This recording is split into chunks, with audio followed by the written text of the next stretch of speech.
차가운 겨울비가 창문을 무자비하게 때리던 그날 밤, 52세 박미경은 다락방 바닥에 무릎을 꿇고 절망에 빠져 있었습니다. 그녀의 앞에는 30년간 이 집에서 가정부로 일했던 김순자 할머니의 마지막 유품들이 처량하게 널브러져 있었죠. 낡아 빠진 옷가지 몇 벌, 캐캐 묵은 생활용품들, 그리고 30년치 월급 명세서. 월급 80만 원으로 평생을 바쳐 살았지만 77세 할머니가 이 세상에 남긴 것은 이 작은 방의 초라한 물건들이 전부인 것처럼 보였습니다. 할머니, 정말 미안해요. 미경의 목소리는 빗소리에 묻혀 사라졌습니다. 30년 동안 한 가족을 헌신적으로 돌봤지만 정작 가족들은 할머니를 마치 투명인간처럼 대했던 것입니다. 아니, 더 정확히 말하면 하인처럼 취급했죠. 그때였습니다. 미경의 손에서 떨어진 낡은 사진 한 장이 바닥에 굴렀습니다. 사진을 주워든 미경의 얼굴에 순간 충격이 스쳤죠. 사진 속 젊은 여성의 얼굴이 자신과 너무나도 닮아 있었기 때문입니다. 하지만 그때까지만 해도 미경은 몰랐습니다. 할머니가 진짜로 남긴 선물이 무엇인지를, 그리고 30년간 감춰온 놀라운 비밀이 무엇인지를 말입니다. 일주일 전까지만 해도 모든 것이 평범했습니다. 김순자 할머니는 여전히 이른 새벽 5시에 일어나 가족들의 아침 식사를 정성스럽게 준비하고 계셨죠. 77세의 고령에도 불구하고 말입니다. 할머니, 미역국이 싱거운데요? 고등학생 소영이가 첫 숟가락도 제대로 뜨기 전에 불평을 늘어놓았습니다. 할머니는 아무 말 없이 일어나 소금을 더 넣으러 부엌으로 향했죠. 할머니, 와이셔츠에 풀기가 부족해. 다시 다려줘. 대학생 지훈이 역시 할머니를 당연하게 부렸습니다. 30년간 이 집에서 받은 대우가 이것이었습니다. 월급 80만 원으로 온갖 집안일을 도맡아 하는 것을 너무나 당연하게 여기는 가족들 말이죠. 미경의 남편 정수는 할머니를 거의 투명인간 취급했습니다. 할머니가 아침 인사를 해도 신문에만 파묻혀 있을 뿐이었죠. 가끔 할머니가 실수라도 하면 이것도 제대로 못해? 라며 짜증을 내기 일쑤였습니다. 하지만 할머니는 늘 미소를 잃지 않으셨습니다. 오히려 가족들이 차갑게 대할수록 더욱 정성을 다해 보살폈죠. 마치 진짜 가족, 아니 진짜 가족보다 더한 사랑으로 말입니다. 미경만이 가끔 할머니에게 고마움을 표현했지만 그마저도 형식적인 경우가 대부분이었습니다. 할머니, 수고 많으세요라는 한마디가 할머니에게는 하루 중 유일한 위안이었을지도 모릅니다. 25년 전 지훈이가 갓 태어났을 때를 떠올려 보면 할머니는 미경보다 더 기뻐하며 아이를 돌봤습니다. 우리 지훈이가 제일 예뻐요. 할머니는 늘 그렇게 말씀하셨죠. 신생아실에서 지훈이가 울면 할머니가 누구보다 먼저 달려갔습니다. 밤중에 아이가 보채면 미경 대신 할머니가 나와서 달래주셨죠. 미경이는 잠 좀 자. 제가 볼게요. 3년 후 소영이가 태어났을 때도 마찬가지였습니다. 할머니는 쌍둥이를 키우듯 두 아이를 정성스럽게 돌봤습니다. 아이들이 아플 때면 할머니가 먼저 알아차리고 병원에 데려갔죠. 할머니, 머리 아파요. 어머, 우리 소영이가 왜 그래? 할머니가 이마 좀 만져보자. 할머니의 손길은 언제나 따뜻했습니다. 아이들에게는 세상 그 무엇보다 소중한 존재였죠. 하지만 아이들이 자라면서 상황은 달라졌습니다. 10년 전 지훈이의 대학 입학식 날이었습니다. 온 가족이 기념사진을 찍을 때였죠. 할머니도 같이 찍으세요. 미경이 할머니를 불렀습니다. 하지만 정수가 손사래를 쳤죠. 뭘 가족 사진인데. 할머니는 됐어. 그 순간 할머니의 얼굴에 스친 서운한 표정을 미경은 지금도 생생히 기억합니다. 할머니는 아무 말 없이 뒤로 물러서며 카메라맨이 되어주셨죠. 하지만 할머니의 눈빛에서 미경은 깊은 상처를 읽을 수 있었습니다. 5년 전 소영이의 고등학교 졸업식에서도 비슷한 일이 있었습니다. 우리 소영이 정말 예쁘게 컸네요. 할머니가 얼마나 자랑스러운지 몰라요. 할머니가 진심 어린 목소리로 말씀하셨습니다. 하지만 소영이의 반응은 차가웠죠. 할머니가 키운 것도 아닌데 뭐가 우리 소영이야. 그냥 소영이라고 하세요. 할머니는 그 말에 아무 대답도 하지 않으셨습니다. 그저 고개만 끄덕일 뿐이었죠. 하지만 미경은 할머니의 눈가가 촉촉해지는 것을 보았습니다. 그런데 이상한 점들이 있었습니다. 할머니는 왜 30년간 이런 대우를 받으면서도 이 집을 떠나지 않으셨을까요? 더 이상했던 것은 할머니가 매일 저녁 경제 뉴스를 챙겨보는 모습이었습니다. 80만 원의 월급을 받는 가정부가 왜 주식시장 동향과 부동산 정보에 그렇게 관심을 보이셨을까요? 할머니, 뉴스 보시네요? 응, 세상 돌아가는 걸 알아야지. 할머니의 대답은 항상 모호했습니다. 그리고 할머니 방에서 가끔 들리는 전화 통화. 네, 이번 달도 20만 원 부탁드립니다. 매달 정확히 20만 원씩 어디론가 송금하고 있다는 것을 미경은 우연히 알게 되었습니다. 80만 원에서 20만 원을 빼면 생활비가 60만 원밖에 남지 않는데 할머니는 그 돈을 어디에 쓰고 계셨던 걸까요? 그리고 매일 밤 11시가 되면 할머니 방에서 새어나오는 작은 불빛. 할머니는 늦은 시간에 무엇을 하고 계셨던 걸까요? 하지만 가족들 중 아무도 할머니의 이런 모습에 관심을 갖지 않았습니다. 그저 다음날 아침 식사와 빨래, 청소가 잘 준비되어 있기만 하면 그만이었으니까요. 3년 전 추석 명절이었습니다. 시댁 대가족이 모두 모이는 날이었죠. 할머니는 홀로 30명 넘는 음식을 준비하고 계셨습니다. 할머니, 저는 더 붙여야 해요. 사람이 많으니까. 할머니, 나물이 싱거운 것 같은데? 할머니, 밥 좀 더 해주세요. 온 집안 어른들이 할머니를 부렸지만 정작 할머니가 같이 앉아 식사를 하려고 하면 모두들 어색한 표정을 지었습니다. 할머니는 부엌에서 드시지 그래요? 시어머니의 한마디였습니다.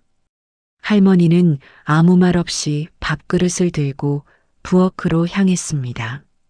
30년간 이 가족을 위해 헌신했지만 명절에조차 한 상에 앉을 자격이 없었던 것입니다.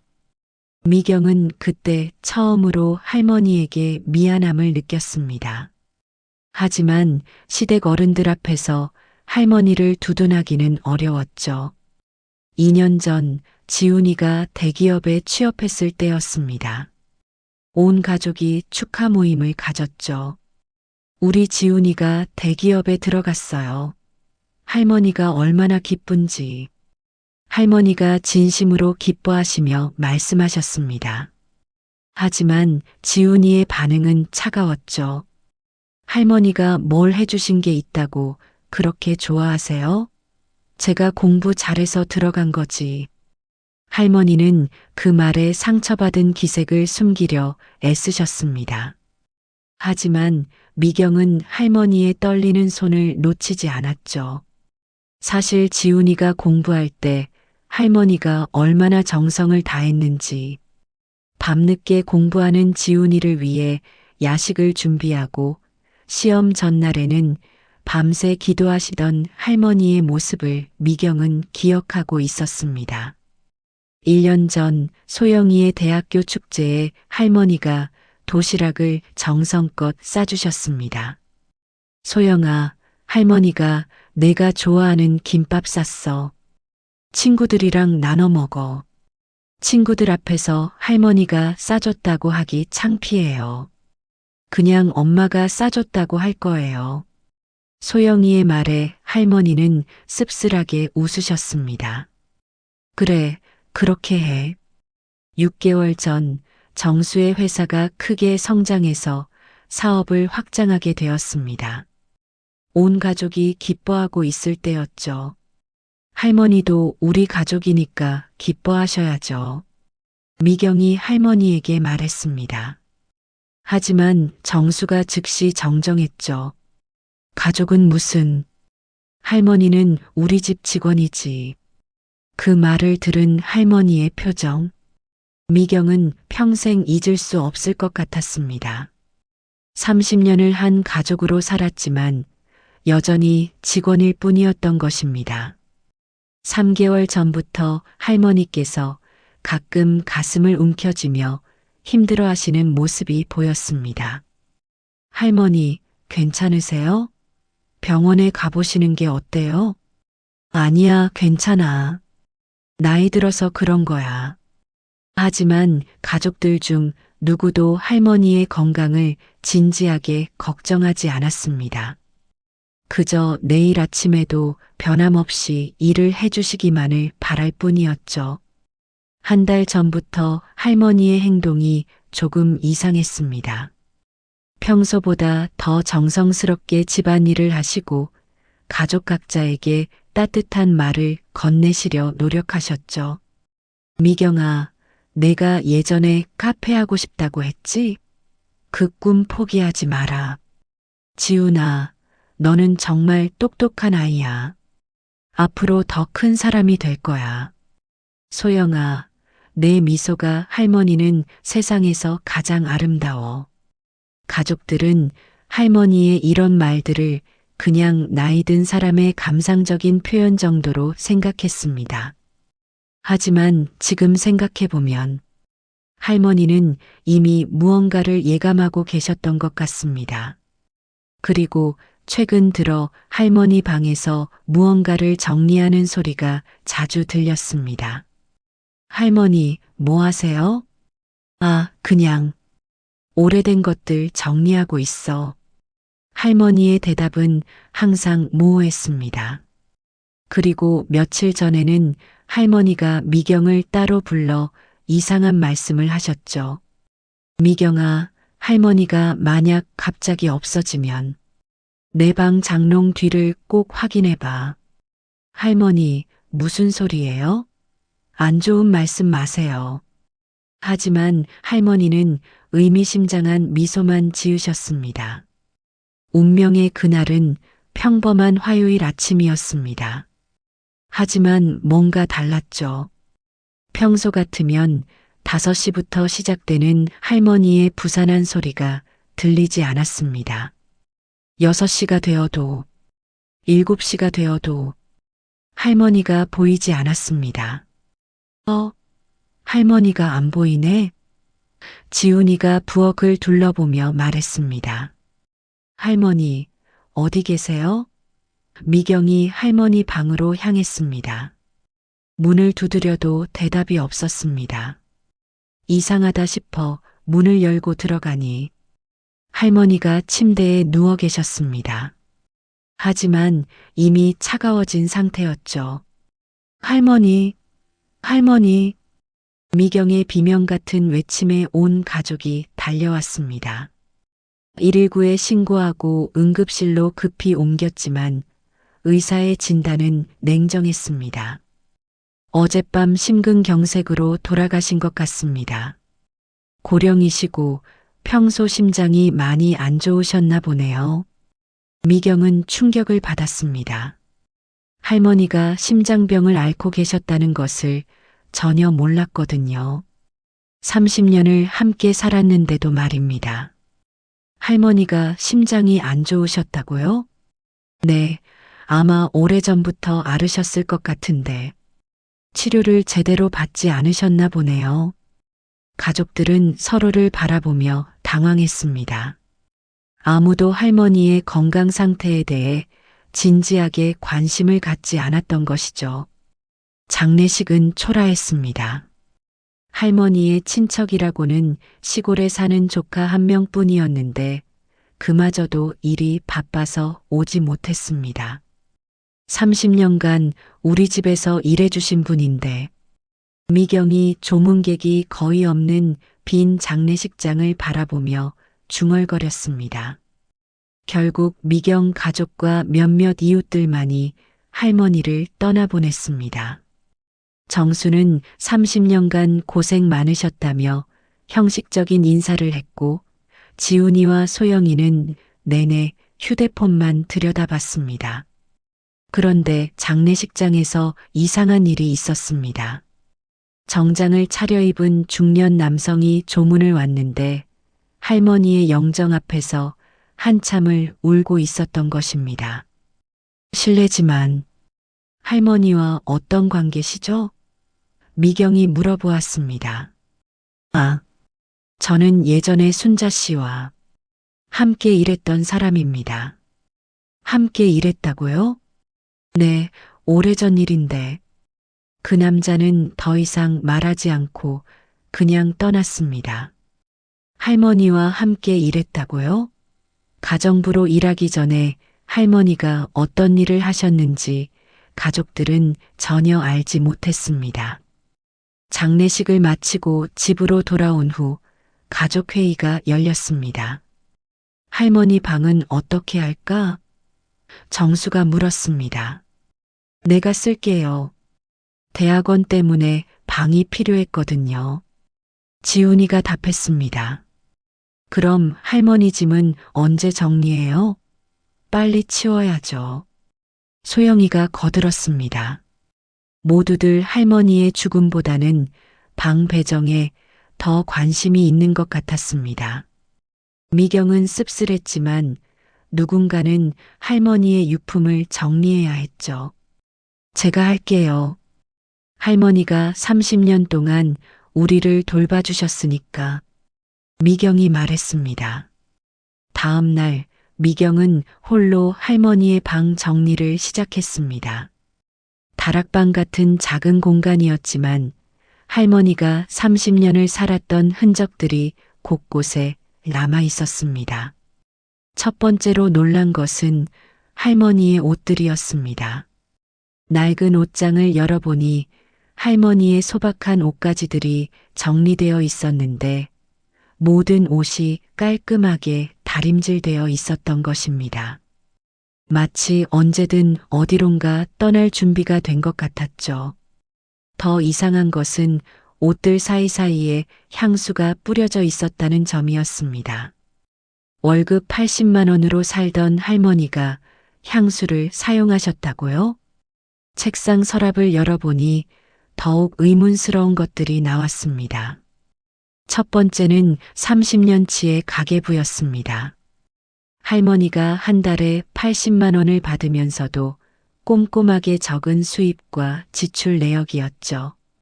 그런데 신기한 것은 매달 20만 원씩이 특별저축이라는 항목으로 빠져나가고 있었다는 점이었습니다.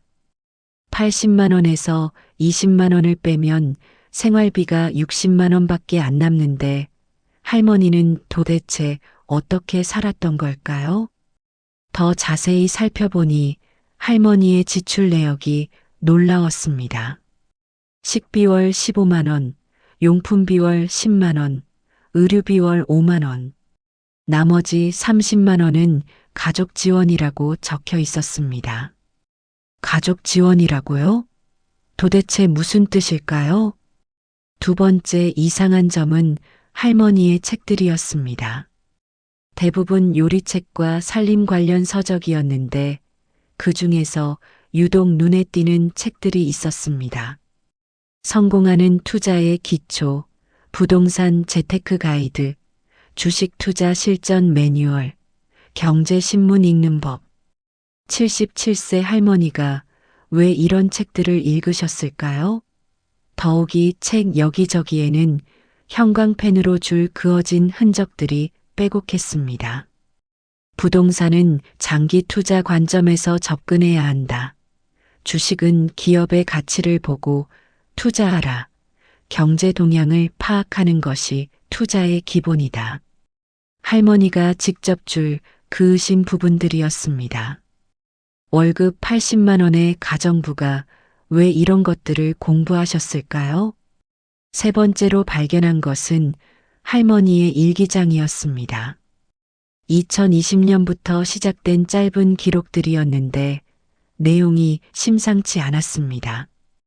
2020년 3월 15일. 지훈이가 대학 등록금 때문에 고민이 많은 것 같다. 어떻게 도와줄까? 내가 모은 돈으로. 2021년 7월 3일. 소영이가 유학을 꿈꾸는데 집안 형편이 어려워 보인다. 내 적금을 깨서라도. 2022년 11월 20일. 미경이가 요즘 남편 때문에 스트레스가 심하다. 예전에 카페 하고 싶다던데. 2023년 5월 8일. 정수가 사업 확장 자금 때문에 걱정이 많다. 내가 가진 것으로 도움이 될까? 할머니는 이 가족의 모든 고민과 걱정을 세세히 알고 계셨던 것 같았습니다. 하지만 정작 가족들은 할머니의 마음을 전혀 몰랐죠. 일기의 마지막 부분에는 이런 글이 적혀 있었습니다. 2024년 1월 1일 새해가 되었다. 이제 내 나이도 많고 언제 떠날지 모르겠다. 곧 내가 없어도 이 가족이 행복했으면 좋겠다. 내가 30년간 준비한 것들이 도움이 되었으면, 특히 미경이가 행복했으면 좋겠다. 나는 이 집에서 정말 행복했다. 미경의 눈에서 눈물이 흘러내렸습니다. 할머니가 무엇을 준비하셨다는 걸까요? 네 번째 발견은 가장 충격적이었습니다. 침대 밑을 정리하던 중 낡은 신발 상자 하나를 발견한 것입니다. 상자를 열어본 미경은 말문이 막혔습니다. 은행 서류들이 가득 들어 있었던 것입니다. 그런데 그 서류들을 보고 미경은 온몸이 얼어붙었습니다. 할머니 명의로 된 적금 통장이 무려 15개나 있었던 것입니다. 각각 다른 은행에서 매월 일정 금액씩을 30년간 저축한 기록들이었죠. 국민은행 적금 통장 매월 20만 원, 30년간. 신한은행 적금 통장 매월 10만 원, 25년간. 우리은행 적금 통장 매월 15만 원, 28년간. 미경은 계산기를 두드려 보았습니다. 대충 계산해봐도 원금만 7,200만 원이었습니다. 거기에 복리 이자까지 합치면 총 1억 2천만 원이라는 숫자가 나왔습니다. 이게 어떻게 월급 80만 원을 받던 할머니가 어떻게 이런 큰 돈을 모았을까요? 그것도 30년간 말입니다. 하지만 진짜 놀라운 것은 따로 있었습니다. 통장들 사이에서 증권사 계좌 잔고 증명서가 나온 것입니다. 삼성증권 계좌 잔고 3억 2천만 원, 미래에셋 계좌 잔고 2억 8천만 원, 한국투자증권 계좌 잔고 1억 9천만 원. 할머니가 주식 투자를 하셨다고요? 그것도 이렇게 큰 규모로. 미경은 더욱 혼란스러워졌습니다. 도대체 할머니는 누구셨던 걸까요? 상자 밑바닥에서 부동산 등기부등본이 나왔습니다. 경기도 가평군 청평면 대지 2,000평, 건물 200평, 시세 약 8억 원 한국감정원 기준, 소유자 김순자. 할머니가 8억 원짜리 부동산을 소유하고 계셨다고요? 등기부를 자세히 보니 이 부동산은 할머니가 20년 전에 매입한 것으로 되어 있었습니다. 당시 가격은 1억 5천만 원이었는데 지금은 8억 원의 가치가 되어 있었죠. 할머니가 부동산 투자까지. 미경은 현실감을 잃을 것 같았습니다. 그리고 상자 맨 아래에서 봉투 하나가 나왔습니다. 봉투 겉면에는 미경이에게라고 할머니의 정성스러운 글씨로 적혀 있었습니다. 떨리는 손으로 편지를 뜯어 읽기 시작했습니다. 미경아, 내가 이 편지를 보고 있을 때쯤엔 아마 난 이미 세상에 없을 거야. 너무 놀라지 마라. 할머니가 너에게 마지막으로 줄 선물이 있단다. 30년간 모은 1억 2천만 원의 적금은 모두 지훈이 대학원 학비와 소영이 유학비로 써라. 그리고 주식으로 번 8억 원은 내가 예전에 꿈꾸던 카페를 여는 데 쓰고 나머지는 너희 가족이 더 행복하게 살 수 있는 일에 써라. 그리고 가평의 집은 언젠가 온 가족이 함께 쉴 수 있는 별장으로 써라. 할머니가 그곳에서 너희와 함께하는 꿈을 자주 꾸었단다. 미경아, 할머니가 이 집에서 30년간 살면서 진짜 가족이 된 기분이었어. 돈으로는 살 수 없는 소중한 경험이었다. 고마워. 미경의 눈에서 눈물이 쏟아져 내렸습니다. 할머니가 월급의 4분의 1을 저축하며 30년간 이 돈을 모았다는 것이 믿어지지 않았습니다. 편지는 계속되었습니다. 그런데 미경아, 할머니에게는 더 큰 비밀이 하나 있단다. 사실 할머니는 예전에 대기업에서 임원으로 일했었어. 그 시절의 이야기는 내 남편 정수가 알고 있을 거야. 언젠가 용기가 나면 정수에게 물어보렴. 왜 할머니가 이 집에 오게 되었는지, 그리고 왜 30년간 떠나지 않았는지를. 그 이유를 알면 할머니가 왜 너희 가족을 그렇게 사랑했는지 이해하게 될 거야. 그리고 진짜 마지막 비밀은 할머니 방 장롱 뒤에 숨겨둔 또 다른 상자에 있단다. 그것을 확인하고 나면 모든 것을 이해하게 될 거야. 할머니가 너희를 얼마나 사랑하는지, 그리고 왜 이 집이 할머니에게 천국 같았는지를. 미경은 편지를 들고 정수를 찾아갔습니다. 정수는 편지를 읽더니 얼굴이 창백해졌습니다. 여보, 이게 무슨 말이에요? 할머니가 대기업 임원이었다고요? 그건. 정수가 말을 더듬었습니다. 뭔가 알고 있다는 것이 분명했죠. 미경은 서둘러 할머니 방으로 갔습니다. 정수와 아이들도 뒤따라왔죠. 함께 힘을 합쳐 무거운 장롱을 옮겨보니 정말로 벽과 장롱 사이에 작은 상자가 숨겨져 있었습니다. 상자를 열어본 순간 온 가족이 입을 다물지 못했습니다. 사진첩과 각종 서류들, 그리고 젊은 시절 할머니의 모습이 담긴 사진들이 가득했습니다. 사진첩을 펼쳐본 미경은 깜짝 놀랐습니다. 젊은 시절의 할머니가 고급 정장을 입고 대기업 건물 앞에서 찍은 사진들이었습니다.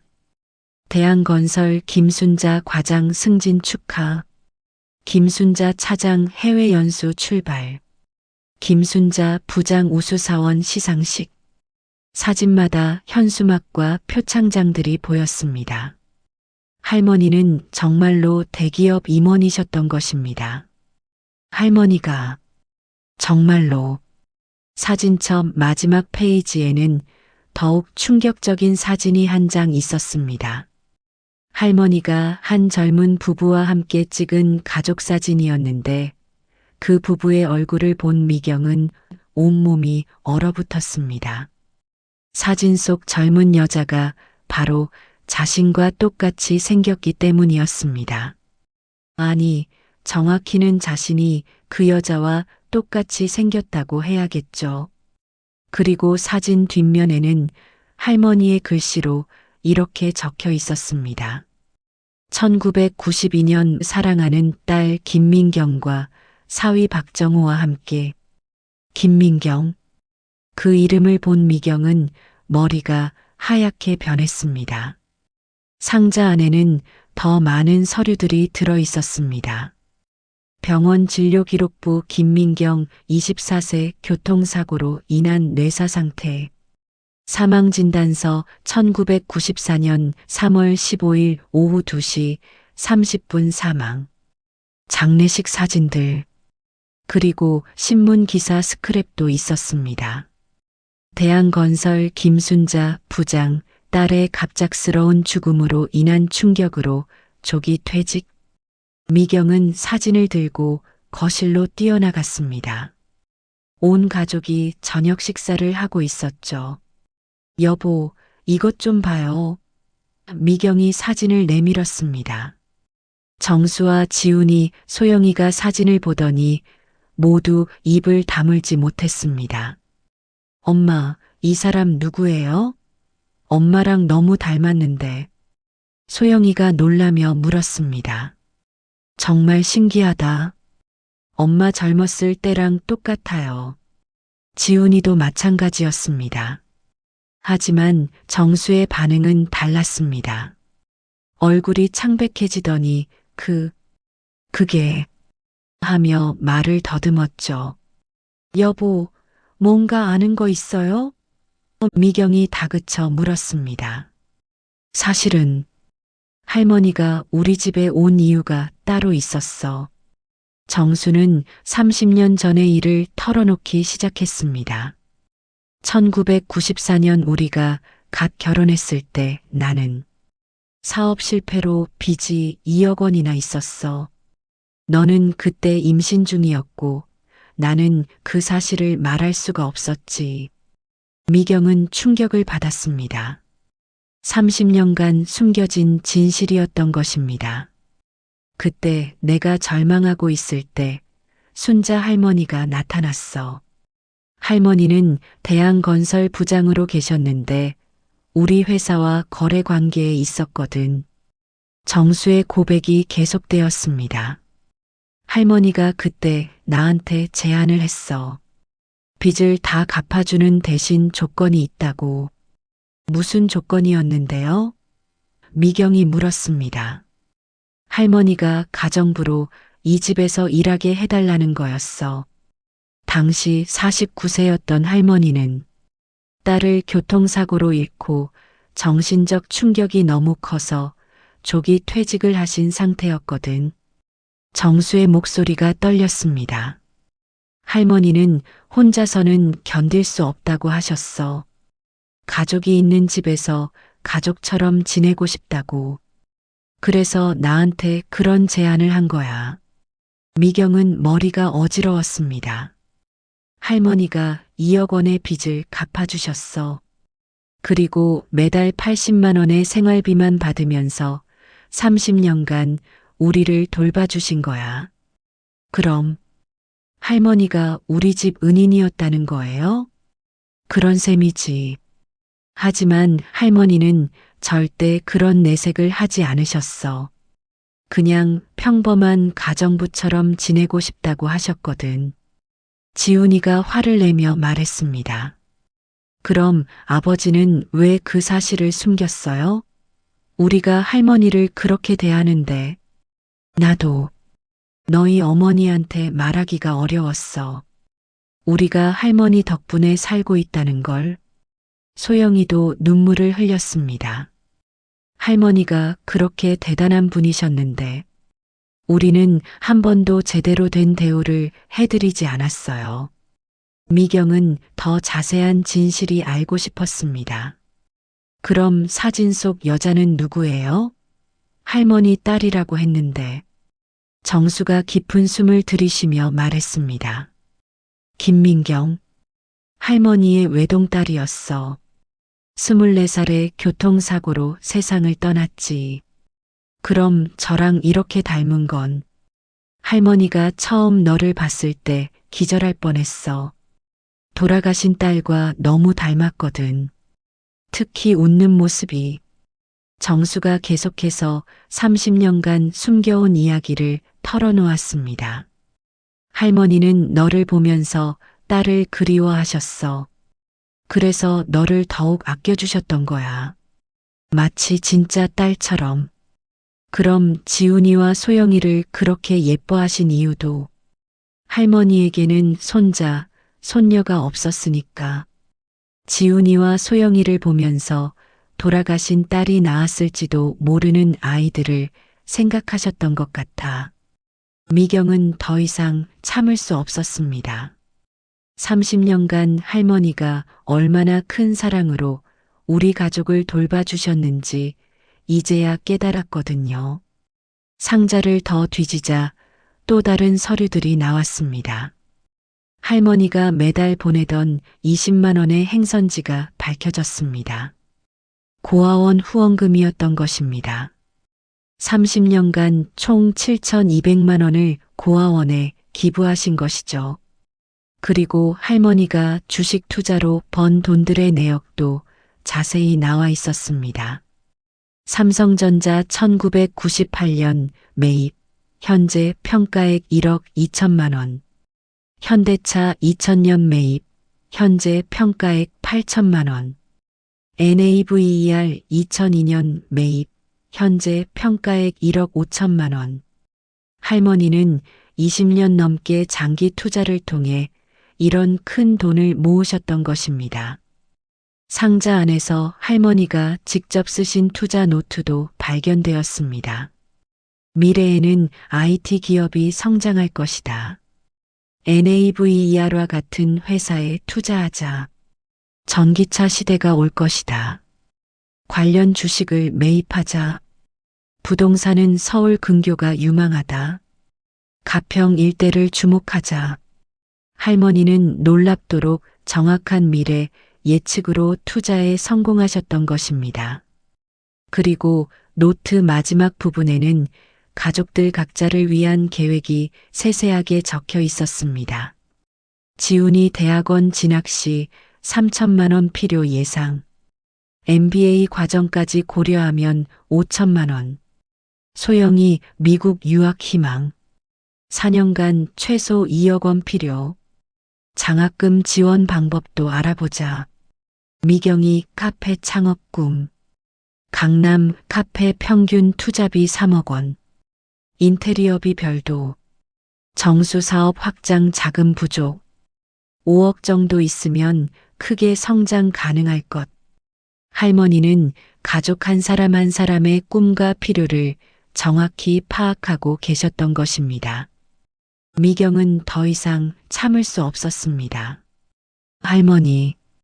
할머니가 이 모든 걸 혼자 준비하고 계셨는데 우리는 한 번도 할머니 마음을 헤아리지 못했어요.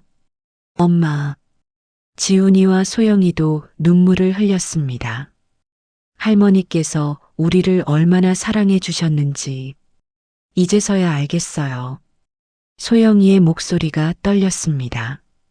하지만 이것만으로는 모든 의문이 풀리지 않았습니다. 할머니가 왜 그토록 이 가족을 사랑하셨는지 정말로 모든 것을 알려면 더 깊은 진실이 필요했습니다. 상자 맨 아래에서 또 다른 봉투가 나왔습니다. 이번에는 정수에게라고 적혀 있었죠. 정수가 떨리는 손으로 편지를 열어 읽기 시작했습니다. 그런데 읽는 도중 정수의 얼굴이 점점 일그러지기 시작했습니다. 여보, 무슨 내용이에요? 미경이 다급히 물었습니다. 정수는 한참을 망설이더니 편지를 미경에게 건네주었습니다. 정수야, 30년간 고마웠다. 너는 내가 이 집에 온 진짜 이유를 모르고 있을 거야. 이제 시간이 되었으니 모든 것을 말하려고 한다. 사실 너와 미경이의 결혼은 우연이 아니었어. 편지는 상상할 수 없는 내용으로 이어졌습니다. 1993년 내 딸 민경이가 교통사고를 당했을 때 가해자가 바로 너였다는 것을 기억하니? 내가 무면허로 운전하던 차에 민경이가 치였고 그 사고로 우리 딸은 6개월간 혼수 상태에 빠졌다가 결국 세상을 떠났어. 너는 그때 겨우 24살이었고 갓 결혼한 신혼이었지. 감옥에 가면 인생이 끝장날 상황이었어. 미경은 편지를 읽고 충격에 빠졌습니다. 정수가 할머니의 딸을 교통사고로. 편지는 계속되었습니다. 나는 분노했어. 내 딸을 죽인 너를 용서할 수 없었지. 하지만 법정에서 너를 봤을 때 너도 아직 아이 같았어. 그리고 임신한 부인이 있다는 것을 알았지. 민경이를 살릴 수는 없었지만 또 다른 가정을 파괴할 필요는 없다고 생각했어. 그래서 합의를 해준 거야. 2억 원을 받고. 미경의 손이 덜덜 떨렸습니다. 하지만 나는 그 돈을 받을 자격이 없다고 생각했어. 내 딸의 목숨값이라니. 그래서 그 돈을 모두 너희에게 돌려주기로 결정했지. 내가 진짜로 뉘우치고 있는지 확인하면서. 그래서 너희 집에 가정부로 들어간 거야. 처음에는 복수할 생각이었어. 너희 가족이 어떻게 사는지 지켜보면서 언젠가는 진실을 폭로할 생각이었지. 하지만 미경이를 봤을 때 내 딸과 너무 닮아서 차마 미워할 수가 없었어. 그리고 지훈이가 태어났을 때 내가 못 본 손자 같았어. 시간이 지나면서 나는 깨달았어. 복수보다는 사랑이 더 강하다는 것을. 이 가족이 내게는 잃어버린 딸의 가족이나 다름없다는 것을. 미경은 편지를 읽으며 울음을 터뜨렸습니다. 30년간 나는 이 집에서 진짜 행복했어. 미경이가 내 딸 같고 지훈이와 소영이가 내 손자, 손녀 같았어. 정수 너도. 미워하려 했지만 결국은 내 사위 같았어. 너희는 내가 가정부라고 생각했지만 나에게는 너희가 진짜 가족이었어. 딸을 잃고 절망에 빠진 나를 다시 살게 해준 고마운 가족이었지. 그래서 내가 번 모든 돈을 너희에게 주려고 해. 이것은 민경이의 목숨값이 아니야. 30년간 진짜 가족이 되어준 너희에 대한 감사의 표현이야. 편지를 다 읽은 정수는 바닥에 무릎을 꿇고 오열했습니다. 할머니, 제가 할머니 딸을 죽였는데 어떻게 이렇게. 30년간 숨겨온 죄책감이 한꺼번에 터져 나왔습니다. 나는 평생 그 죄를 안고 살았어. 할머니가 오신 이유를 짐작은 했지만 차마 말할 수가 없었어. 미경도 충격에 빠져 있었습니다. 여보가 할머니 딸을. 미안해, 미경아. 30년간 숨겨서 미안해. 나는 정말 죄인이야. 지훈이와 소영이도 진실을 알고 충격을 받았습니다. 아버지가 할머니 딸을 죽였는데 할머니는 우리를 30년간 진짜 가족으로 대해주셨다고요? 지훈이가 믿기지 않는다는 듯 말했습니다. 할머니는 성인이야. 소영이가 눈물을 흘리며 말했습니다. 편지에는 마지막 당부가 적혀 있었습니다. 정수야, 이제 그 죄책감에서 벗어나렴. 나는 이미 너를 용서했어. 아니, 너를 통해 잃어버린 딸을 다시 찾았어. 미경이와 지훈이, 소영이. 이 아이들이 내게는 민경이가 낳았을지도 모르는 가족들이야. 내가 남긴 돈으로 더 행복하게 살아라. 그것이 할머니의 마지막 소원이야. 그리고 매년 민경이 기일에는 꽃을 좀 가져다 주렴. 이제 너희도 민경이의 가족이니까. 편지와 함께 작은 열쇠 하나가 들어 있었습니다. 열쇠에는 쪽지가 붙어 있었죠. 침대 밑 맨 안쪽에 숨겨둔 상자를 여세요. 가족들이 함께 침대를 옮기고 맨 안쪽을 뒤지니 정말로 자물쇠가 걸린 작은 상자가 있었습니다. 열쇠로 상자를 열어보니 그 안에는 할머니의 진짜 보물들이 들어 있었습니다. 지훈이와 소영이의 어린 시절 사진들, 할머니가 몰래 찍어서 간직하고 계셨던 사진들이었습니다. 지훈이 첫걸음마 1995년 8월 15일, 소영이 첫 생일 1998년 6월 3일, 지훈이 초등학교 입학식 2002년 3월 2일, 소영이 피아노 발표회 2005년 12월 10일. 모든 사진의 날짜와 상황이 정성스럽게 적혀 있었습니다. 그리고 할머니의 진짜 일기장도 있었습니다. 30년치 분량이었죠. 1994년 3월 20일 오늘 이 집에 왔다. 미경이가 민경이와 너무 닮아서 놀랐다. 하지만 복수하러 온 게 아니라 가족이 되러 온 것 같다. 1995년 8월 15일. 지훈이가 첫걸음을 뗐다. 내가 민경이에게서 보지 못한 모습이다. 너무 기쁘다. 1998년 6월 3일. 소영이 첫 생일. 내가 손녀를 본다면 이런 기분일까? 2010년 3월 2일. 지훈이 고등학교 입학. 정수가 가족사진에서 나를 빼는 것을 보고 서운했지만 그래도 행복하다. 이 아이들을 보는 것만으로도. 2023년 12월 25일 크리스마스. 가족들이 선물을 주고받는 모습을 보며 행복했다. 나는 선물을 받지 못했지만 이 모든 순간이 내게는 선물이다.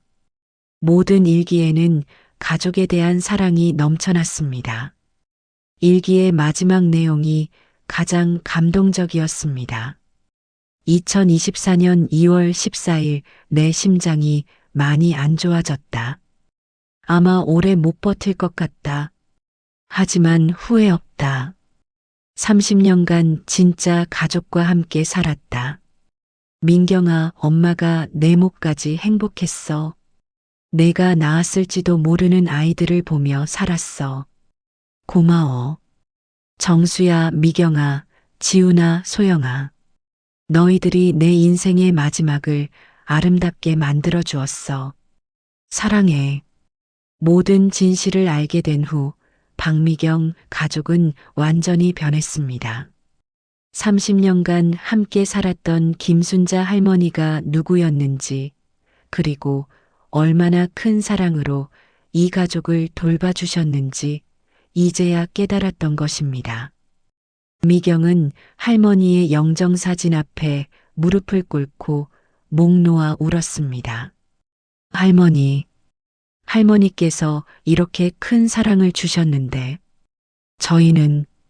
저희는 한 번도 할머니를 제대로 대해드리지 못했어요. 정말 죄송해요.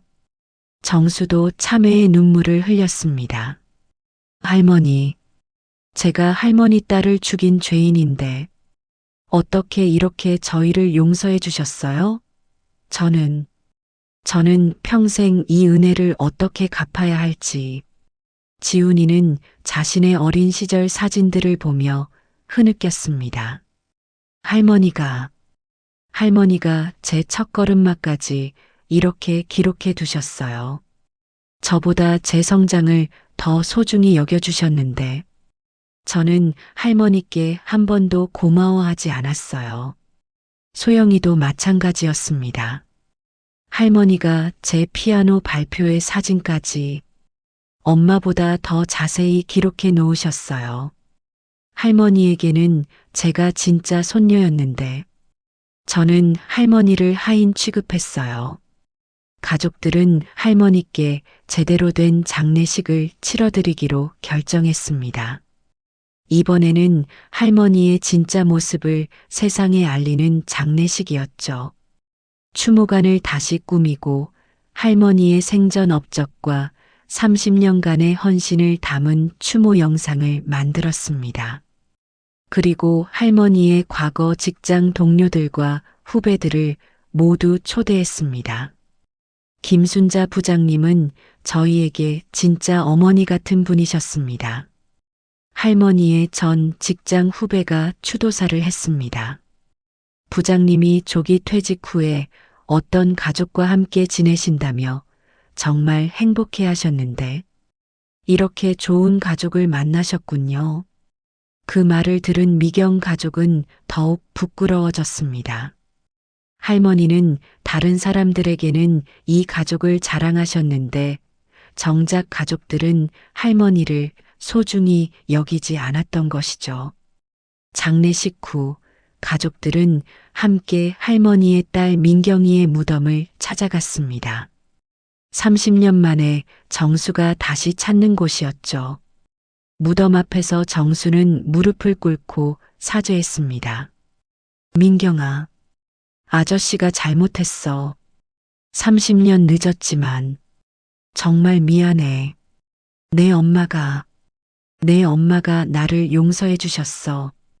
그리고 우리 가족을 30년간 돌봐주셨어. 미경도 민경이의 무덤 앞에서 인사했습니다. 민경아, 나는 내 엄마한테 딸 같은 사랑을 받았어.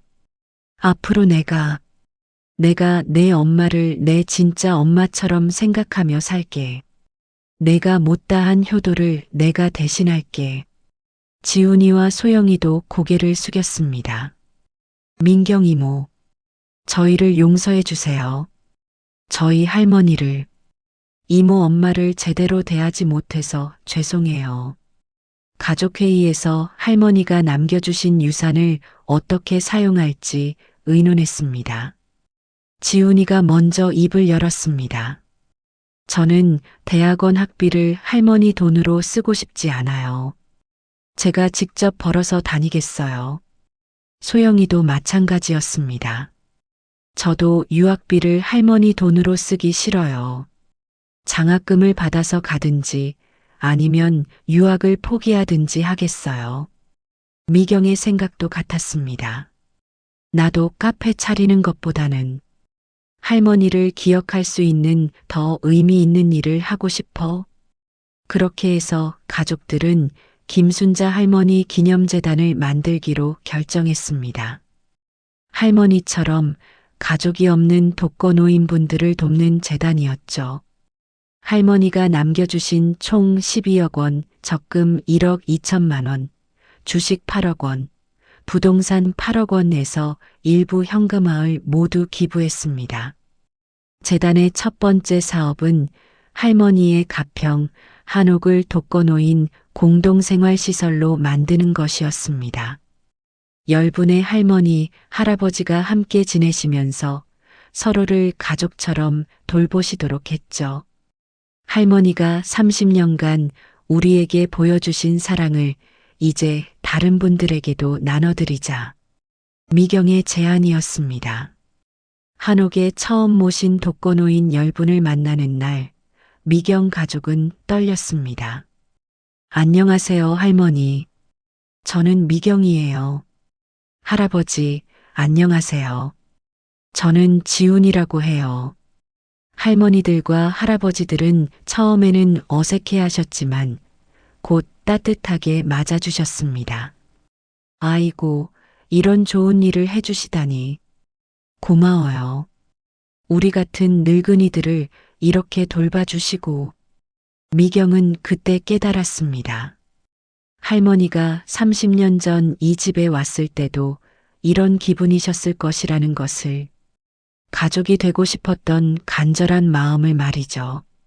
미경은 매주 주말마다 가평 한옥을 찾아갔습니다. 마치 할머니가 30년간 이 집을 돌봐주셨던 것처럼 이제는 미경이 그 할머니, 할아버지들을 돌봐드렸죠.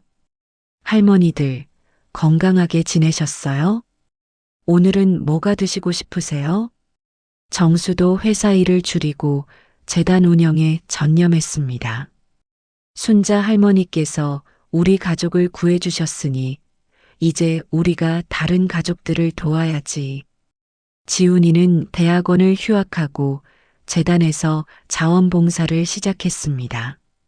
할머니가 저를 키워주실 때 받은 사랑을 이제 다른 할머니들에게 돌려드리고 싶어요.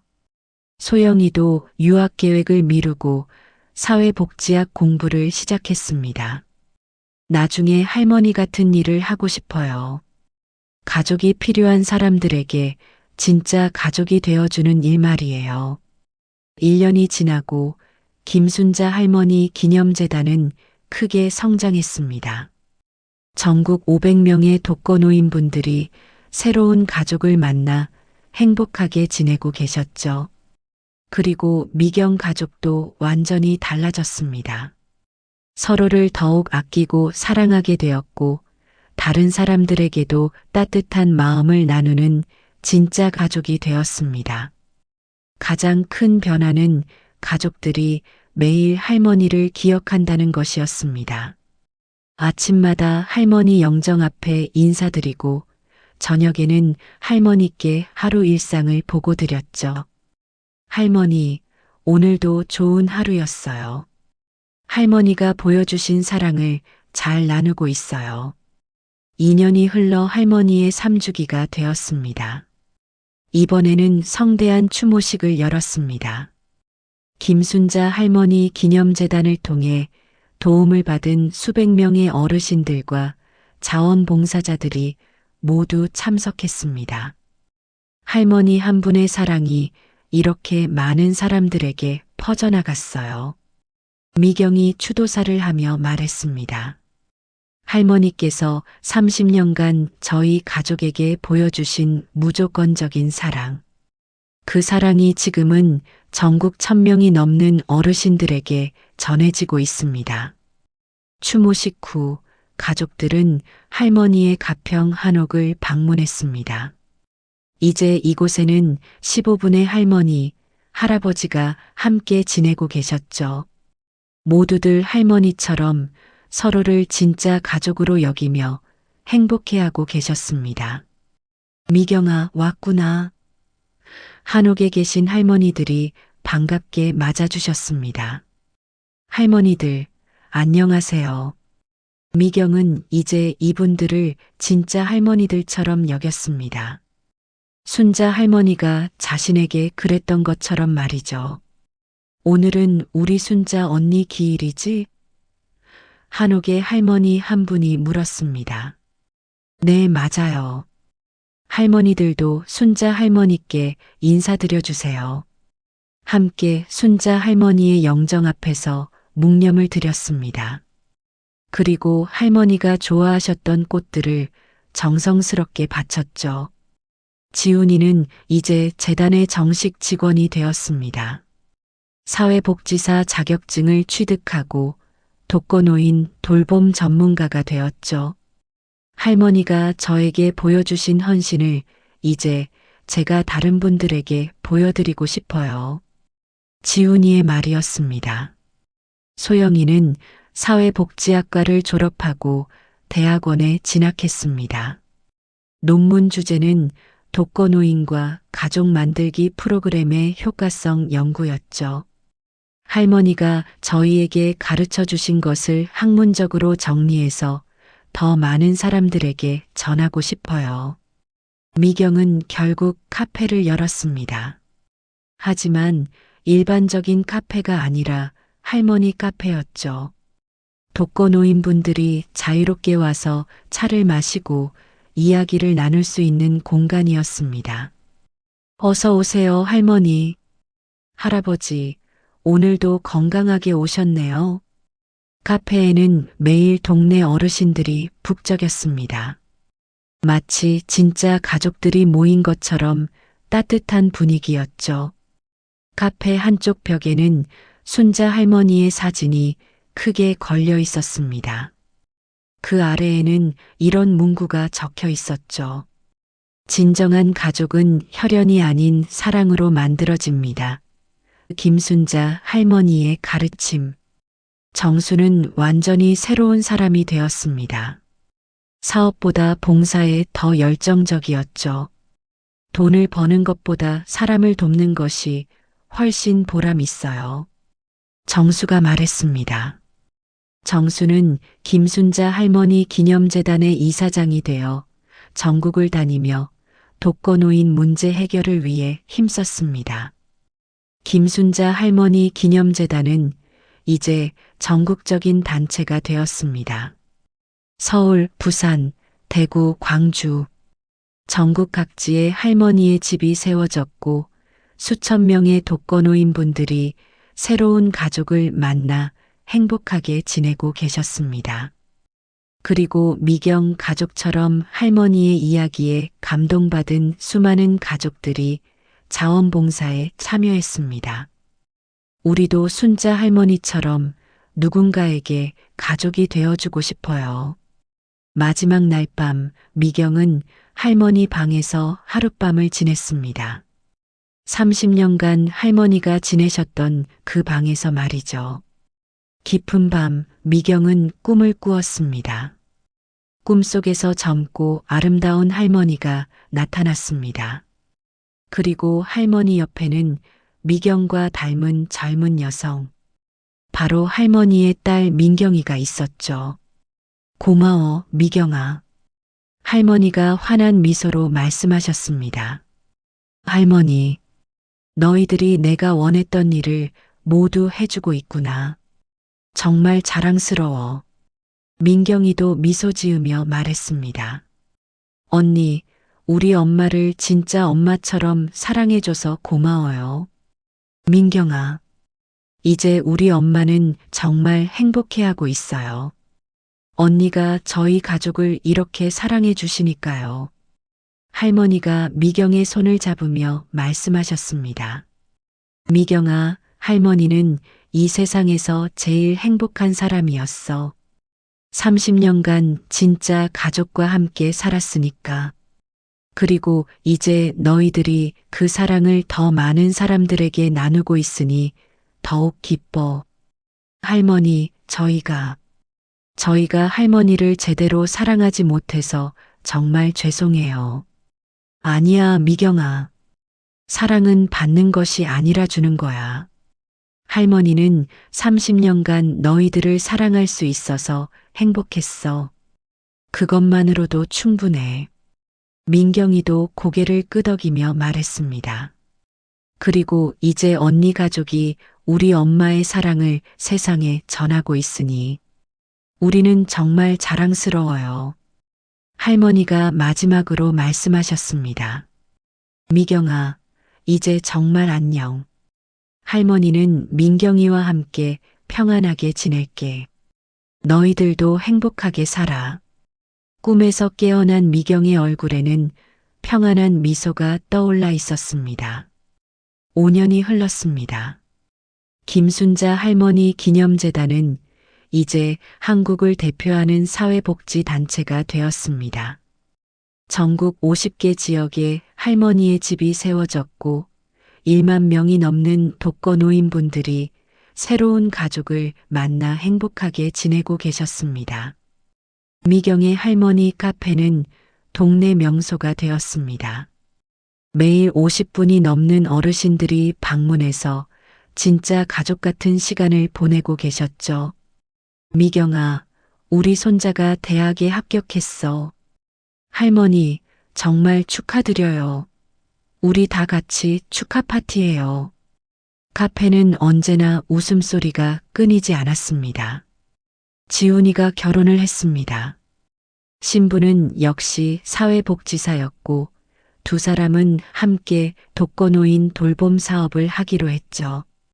결혼식에는 재단에서 도움을 받은 수백 명의 할머니, 할아버지들이 참석했습니다. 모두들 지훈이를 진짜 손자처럼 여기며 축하해 주셨죠. 우리 지훈이가 장가가는구나. 할머니가 얼마나 자랑스러운지. 지훈이는 신부와 함께 순자 할머니의 영정에 절을 올렸습니다. 할머니, 저 좋은 사람 만나서 결혼해요. 할머니가 저에게 가르쳐 주신 사랑으로 행복하게 살게요. 소영이는 독거노인 가족 만들기 프로그램에 관한 연구로 박사학위를 받았습니다. 그리고 대학교 교수가 되어 후배들에게 할머니의 사랑을 가르치고 있었죠. 진정한 사회복지는 단순히 도움을 주는 것이 아닙니다. 진짜 가족이 되어주는 것입니다. 소영이의 강의는 언제나 학생들에게 감동을 주었습니다. 정수와 미경도 이제 60대가 되었습니다. 하지만 여전히 활기차게 봉사활동을 하고 있었죠. 여보, 우리도 나이가 들면 누군가의 할머니, 할아버지가 되어야겠어요. 미경이 말했습니다. 그럼 순자 할머니처럼 말이야. 정수가 미소 지으며 대답했습니다. 두 사람은 이제 완전히 다른 사람이 되어 있었습니다. 돈보다 사랑을, 성공보다 행복을 추구하는 사람들이 되었죠. 마지막 날, 미경 가족은 순자 할머니의 무덤을 찾았습니다. 이제는 민경이의 무덤 옆에 나란히 모셔진 할머니의 무덤이었죠.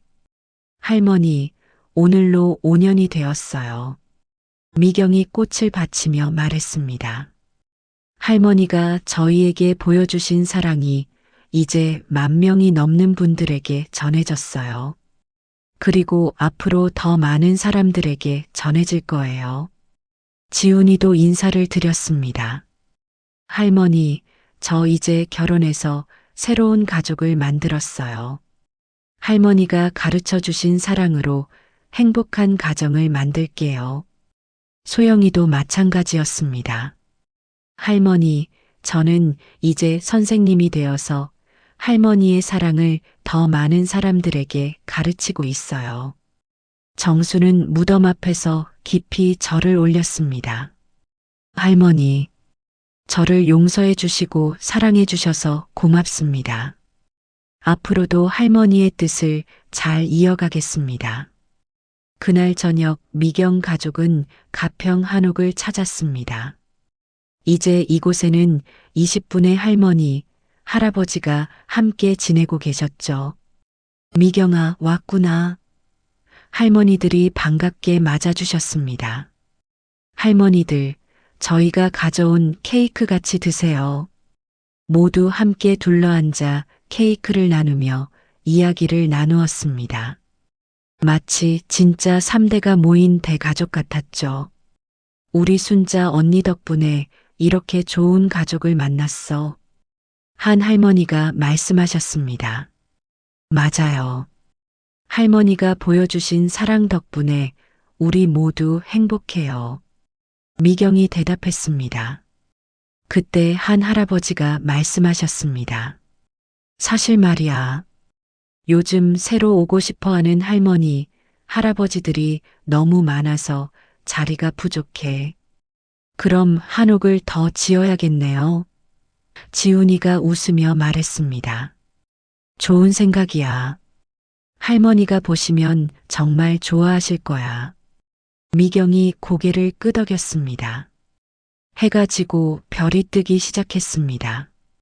한옥의 마당에서 20명의 할머니, 할아버지와 미경 가족이 함께 밤하늘을 바라보며 이야기를 나누고 있었습니다.